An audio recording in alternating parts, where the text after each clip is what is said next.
हिंदुस्तान के सैनिकों ने बहुत बुरी तरह से पाकिस्तान को पीट लिया और 8 जनवरी 1966 तक तो भारतीय सैनिक लाहौर से मात्र 2 घंटे की दूरी पर थे।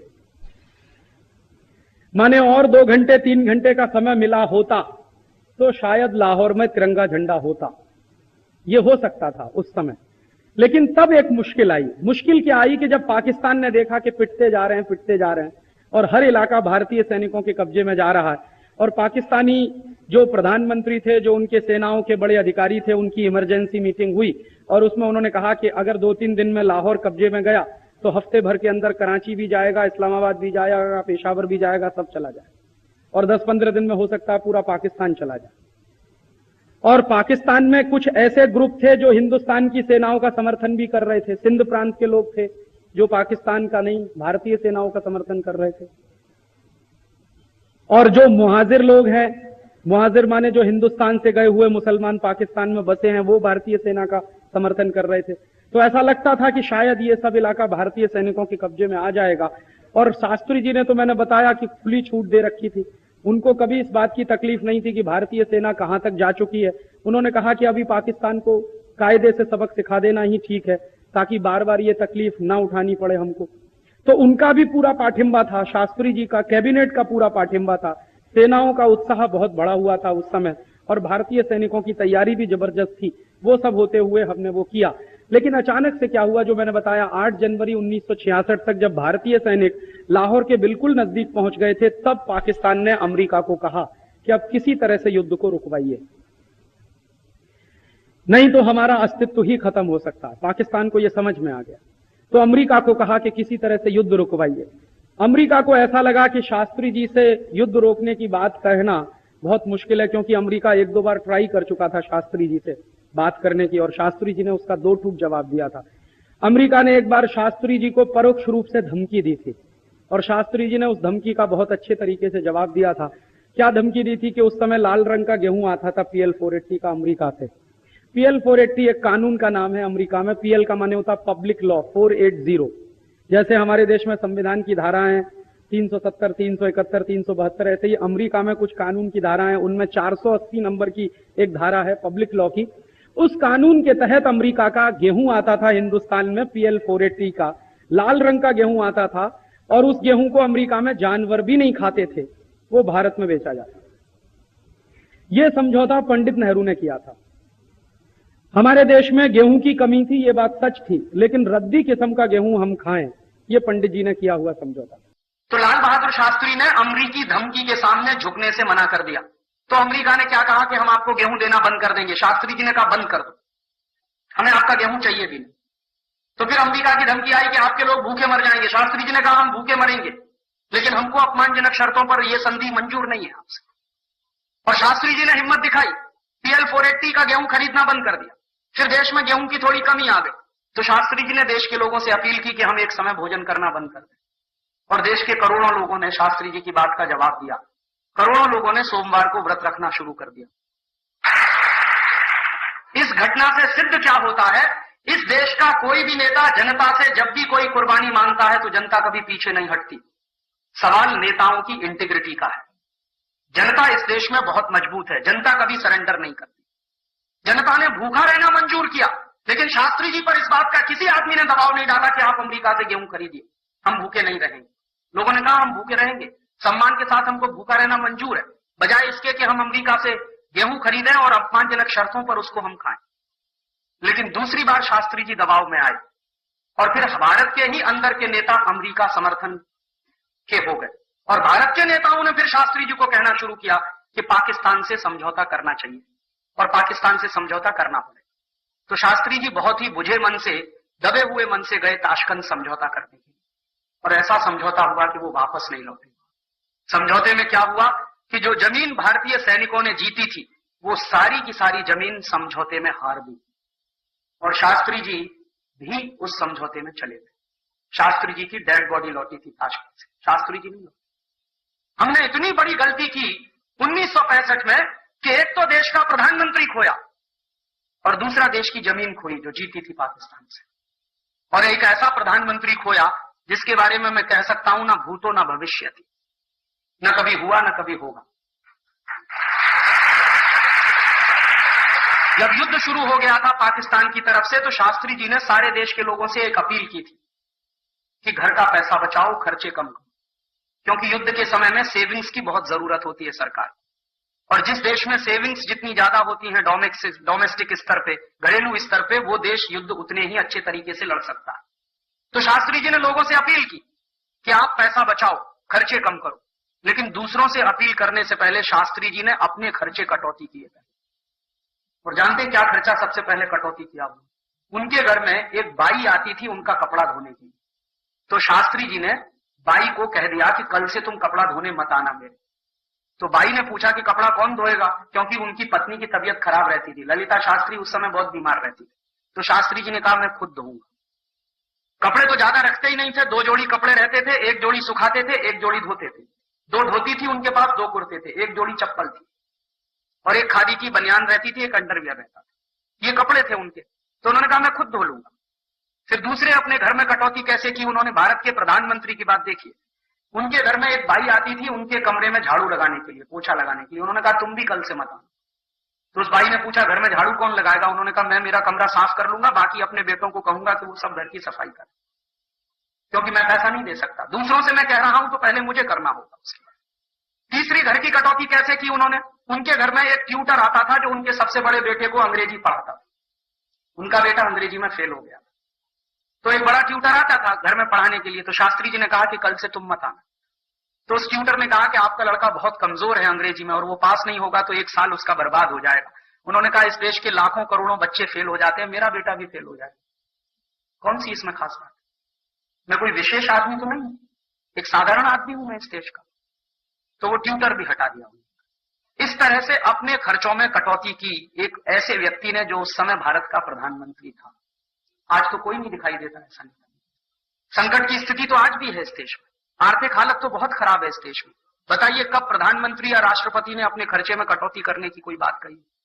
आज के नेताओं ने तो अपने खर्चे 3-3 गुने बढ़ा लिए। आपको मालूम है सभी नेताओं की पगारें 3-3 गुनी बढ़ गई।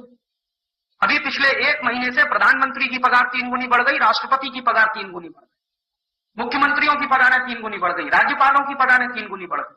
देश की आर्थिक हालत बहुत खराब है, सरकार के पास पैसा नहीं है और प्रदेशों से आने वाली मदद भी रुकी हुई है क्योंकि आर्थिक पाबंदी है। वैसी स्थिति में मुझे ऐसा लगता था कि ये सब नेता लाल बहादुर शास्त्री वाला उदाहरण पेश करेंगे कि पगारें नहीं लेंगे 1-2 साल के लिए, देश की स्थिति जब तक सुधरेगी नहीं। लेकिन इन सब नेताओं ने तो अपनी पगारें 3-3 गुनी बढ़ाई। इसलिए मैंने कहा था कि शास्त्री जी ऐसे व्यक्ति थे, ना भूतो ना भविष्यति। शायद ऐसा नेता मिलना बहुत मुश्किल है इस देश में। और क्या हो गया था, युद्ध जब शुरू हो गया था तो एक दिन शास्त्री जी की पत्नी ललिता जी ने कहा कि आपकी धोती फट गई है, आप एक नई धोती ले आइए। तो उसने कहा कि बहुत अच्छा ये होगा कि तुम उसको सुई धागे से सिल दो। अभी नई धोती लाने के बारे में मैं कल्पना नहीं कर सकता क्योंकि मैंने सब कुछ छोड़ दिया है, पगार लेना भी बंद कर दिया, तो पैसा तो है नहीं, मैं नई धोती लाऊंगा कहां से? जितने कम से कम खर्चे में तुम घर का काम चला सको उतने की बात करो। तो उन्होंने पूछा अपनी पत्नी से कि बोलो कितने कम से कम पैसे में घर का खर्च चल सकता? तो उनकी पत्नी ने कहा कि कुछ 300 रुपए में चल जाएगा। तो उन्होंने कहा ठीक है 275 रुपया कल से मैं दूंगा और कोशिश करो कि 25 रुपए की भी कटौती हो जाए किसी तरह से। ऐसा प्रधानमंत्री था इस देश का जिसको हमने खोया 1965 की शांति वार्ता। एक तो जमीन खोई इस देश की, दूसरा ऐसा शास्त्री जी पर बहुत दबाव होता था कि अमेरिका और यूरोप की कंपनियों को भारत में आने दो। शास्त्री जी ने ना कह दिया कि कोई भारत में अमेरिका और यूरोप की कंपनी आएगी नहीं, क्योंकि हमने गलती से एक कंपनी को बुला लिया था, तब तो देश को 250 साल की गुलामी झेलनी पड़ी। अब दोबारा से विदेशियों को बुलाएंगे तो पता नहीं कितने 1000 साल की गुलामी आएगी। तो उन्होंने किसी विदेशी कंपनी को आने नहीं दिया। स्वदेशी तकनीकी का विकास, स्वदेशी कंपनियों का विकास, स्वदेशी उद्योगों का विकास, स्वदेशी खेती का विकास, ये सब कुछ उन्होंने इस देश में अपने अभिक्रम से किया। दुर्भाग्य हमारे देश का, जो मैंने कहा, और एक साजिश हुई, एक षड्यंत्र हुआ कि सत्ता के 18वें महीने में ही उनको हटा दिया गया रास्ते से, कुर्सी से ही नहीं उतार दिया, उनको इस दुनिया से विदा कर दिया। आपको मालूम है पाकिस्तान का हमला हुआ था इस देश पर, उस हमले का शास्त्री जी ने करारा जवाब दिया था और शास्त्री जी ने ये जो जय जवान जय किसान का नारा दिया ना, तो जवानों में इतना जोश था कि लाहौर तक का पूरा इलाका भारत की सेना के कब्जे में आ गया था, लाहौर तक। बाद में पाकिस्तान गिड़गिड़ाने लगा, पैरों में पड़कर रोने लगा, शास्त्री जी के सामने मिमियाने लगा पाकिस्तान। गलती पाकिस्तान ने की थी हमला करके। पाकिस्तान को अंदाजा नहीं था कि भारत की फौज इतना करारा जवाब देगी, क्योंकि पाकिस्तान इस गफलत का शिकार था कि 1948 में जब पाकिस्तान ने 47-48 में जम्मू कश्मीर पर हमला किया था और भारत की फौजें उस समय उतनी तैयार नहीं थी, हालांकि जवाब उस समय भी दिया था भारत की फौजों ने, पाकिस्तानी फौजों को भागना पड़ा था, लेकिन पाकिस्तान को 1965 में यह गफलत हो गई कि फौजें हिंदुस्तान की ज्यादा तैयार नहीं है, तो उन्होंने हमला कर दिया। लेकिन तैयारी इतनी जबरदस्त थी कि पाकिस्तान को करारी हार का सामना करना पड़ा और लाहौर तक पाकिस्तान हार गया, भारत की सैनिकों का कब्जा हो गया। फिर शास्त्री जी गए सोवियत संघ की पाकिस्तान के राष्ट्रपति और प्रधानमंत्री का कब्जे में आए थे, वो भी वापस कर दिए जाए। इसी समझौते पर हस्ताक्षर करने के लिए शास्त्री जी ताशकंद गए थे और 10 जनवरी 1966 को उनको दूध में जहर मिला के पिला दिया गया।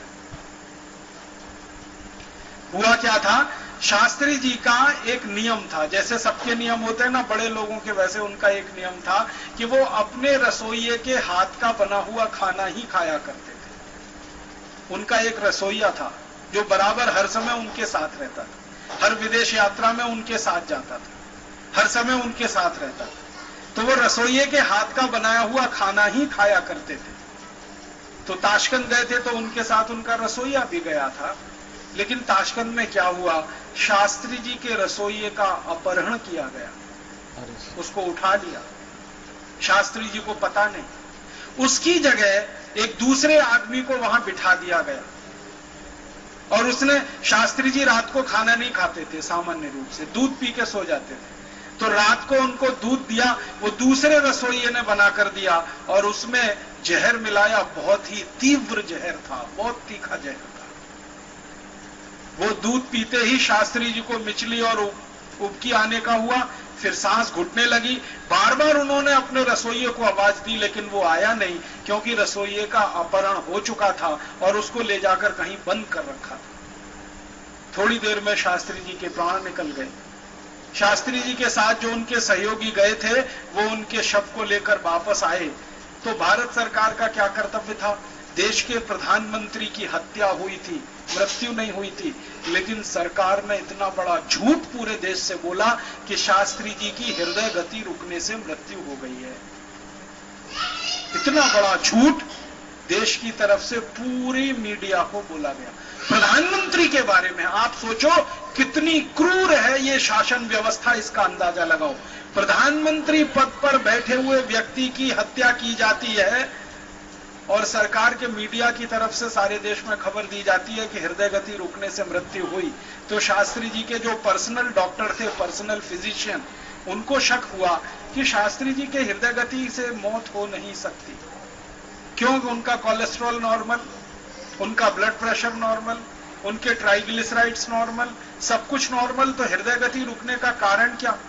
स्ट्रेस कोई था नहीं, क्योंकि जीत किया था उन्होंने युद्ध में, हारे तो थे नहीं, तो डिप्रेशन के शिकार भी नहीं थे। डिप्रेशन होता है तो स्ट्रेस होता है, स्ट्रेस होता है तो फिर ट्राइग्लिसराइड्स बहुत बढ़ जाते हैं, कोलेस्ट्रॉल भी बढ़ जाता है और हार्ट अटैक का चांस हो जाता है। युद्ध में जीते थे, लाहौर तक का इलाका कब्जे में ले लिया था, भारतीय सेना की विजय हुई थी, तो डिप्रेशन का कोई कारण नहीं था। तो उनके डॉक्टर को शक हुआ और उनके डॉक्टर ने उनका शरीर देखने की इजाजत मांगी। तो पहले तो शास्त्री जी का शरीर देखने की इजाजत नहीं दी गई उनके डॉक्टर, फिर ये बात उनकी धर्मपत्नी ने कही, श्रीमती ललिता शास्त्री ने, तब उनके शरीर को देखने की इजाजत मिली, क्योंकि उनकी धर्मपत्नी कह रही है। तो धर्मपत्नी का बयान है आखिरी समय तक कि उनका शरीर पूरा नीला पड़ा हुआ था। हृदय गति रुकने में शरीर नीला नहीं पड़ता, शरीर नीला पड़ता है जब उस शरीर को जहर दिया जाता है। और उसके बाद भी हमारे देश की सरकार ने शास्त्री जी के शरीर का पोस्टमार्टम नहीं होने दिया। आप जानते हैं सामान्य से हत्या के केस में पोस्टमार्टम होता है, पुलिस केस बनता है, एफआईआर दर्ज होती है, लेकिन भारत सरकार ने शरीर का पोस्टमार्टम भी नहीं होने दिया, क्योंकि पोस्टमार्टम होता तुरंत बात समझ में आती कि जहर दिया गया, और जहर दिया गया तो तत्काल सब इंक्वायरी होती तो षड्यंत्रकारी पकड़े जाते, और वो षड्यंत्रकारी कौन थे अंदाजा आप लगा ही सकते हैं। तो वो षड्यंत्रकारी पकड़े जाते, सारे देश के सामने उनका मुंह काला हो जाता, ये सबको दबाकर ढांप कर रख दिया गया, और उनकी मृत्यु शास्त्री जी की आज भी एक रहस्य और पहेली की तरह से है। मैं आपको विनम्रता पूर्वक बताता हूं कि हिंदुस्तान का पहला प्रधानमंत्री था जिसने किसानों की चिंता की, जिसने जवानों की और सेना की चिंता की, जिसने हिंदुस्तान की स्वदेशी पूंजी कैसे बढ़नी चाहिए उसकी चिंता की, स्वदेशी तकनीकी कैसे विकसित होनी चाहिए उसकी चिंता की, स्वदेशी संसाधन कैसे बढ़ने चाहिए, माने पूरा खांटी स्वदेशी प्रधानमंत्री वो इस देश को मिला था।